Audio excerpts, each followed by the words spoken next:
So Bernie Sanders was on The View today, and he was asked about Tulsi's exclusion from the next debate, and provided an answer. Let's listen to it and then discuss, shall we?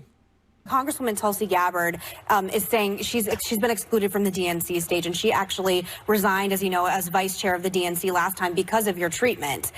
Number one, do you think that she was right? Again, I just don't know if getting rid of superdelegates is enough. And do you think it's your turn to stand up for her to be on the debate stage now? Let me just say this. I would go further.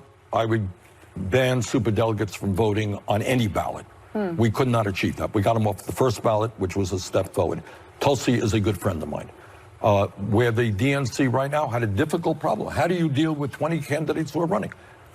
Do you have 20 people up on the stage together? Does that make a sensible debate? I think not. So they came up with their approach. I am not a great fan, I should tell you, Megan, as to how we do debates in general. Right. My own feeling would be, rather than giving people 45 seconds to talk about what we do with the crisis of high cost of prescription drugs, we focus on healthcare. We focus on climate change, do it issue by issue, rather than trying to deal with 50 different issues in a short period of time. Okay, so what did Bernie do there?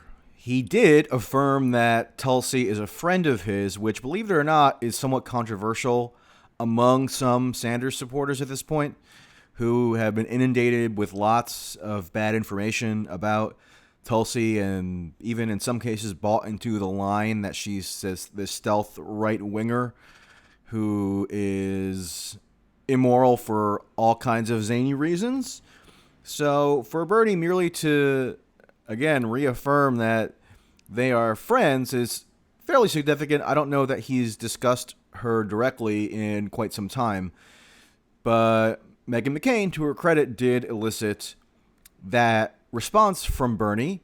And then Bernie went on and registered kind of a generic criticism of the DNC debate process in general. Remember, there was a big kerfuffle recently over the DNC voting to not permit issue-specific debates and holding fast to this exclusionary procedural position where if you participate in a quote-unquote unsanctioned debate as a candidate, you are then excluded from any further official debates. And so Bernie did raise that point of criticism with the DNC. What he didn't do is maybe mount a more vociferous defense of Tulsi, or in turn a more vociferous criticism of the DNC specifically for excluding her. And I don't know that you would necessarily expect him to do that. I think Bernie probably has things on his plate other than sifting into the polling data, which shows that, Tulsi's ahead of Klobuchar and Castro and arguably a few others who have already qualified for the debates. I don't know that he's going to be aware of the flaws in this process on a necessarily granular level. But, I think it might be fair to say that he was slightly tepid in that he could have said something more direct in terms of Tulsi's exclusion. But then again, I'm repeating myself, but I don't know that Bernie is necessarily even privy to the details in that respect. Most journalists aren't. I mean, I've been one of the few to point out those details. So, if even people who follow this stuff for a living are kind of purposefully ignorant, I don't know that you could expect Bernie to really have a firm grasp of the very specific polling issues that have disadvantaged Tulsi. But I think this is sort of a sign that they still have a partnership in a sense,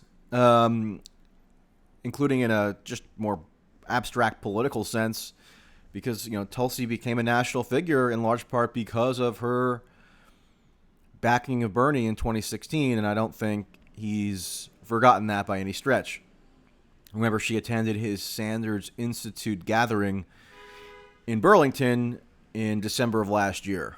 And as she mentioned actually to me on the podcast that I did with her, they spoke ahead of time before she announced her run, and she said that he was supportive of her doing so. So, I think in sum, what he did was he registered some mild critiques of the DNC's debate system, coupled that with an affirmation that he and Tulsi are on good terms, but didn't get into the nitty-gritty necessarily on why it's so ridiculous that she in particular has been excluded, given her polling figures, given her donor numbers, et cetera, et cetera.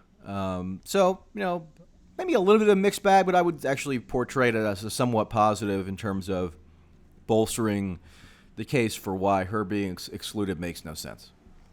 All right, that's it for now. Talk to you later.